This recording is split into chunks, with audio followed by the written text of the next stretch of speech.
സമുദ്രാവിഷന്റെ എല്ലാ പ്രിയപ്പെട്ടവർക്കും സുപ്രഭാതം. ഭക്തി മൂത്താൽ എന്ത് സംഭവിക്കും? ദാഹം എത്ര കടുത്തതായാലും വെള്ളം കുടിക്കാനായി ആരും പുഴയിൽ ചാടില്ല.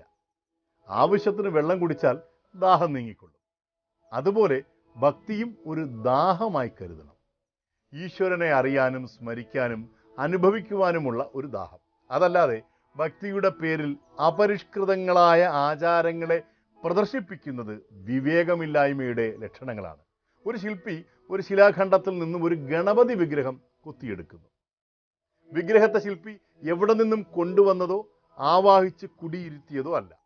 അത് പൂർണ്ണമായും ആ ശിലയിൽ തന്നെ ഉണ്ടായിരുന്നതാണ്. പക്ഷേ സാധാരണ നേത്രങ്ങൾക്ക് അത് ഗോചരമായിരുന്നില്ല.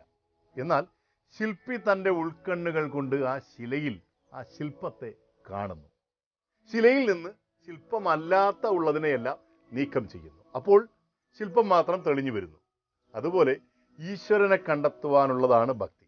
ഭക്തി മൂത്ത് അവനവന്റെ നില മറന്ന് പെരുമാറിയാൽ മാനഹാനിയും ധനനഷ്ടവും സ്ഥാനചലനവുമൊക്കെയാണ് ഫലം. ഇന്നത്തെ ദിനം ശുഭകരമായിരിക്കട്ടെ. സ്നേഹപൂർവ്വം, ബിജു കിഴക്കനേല.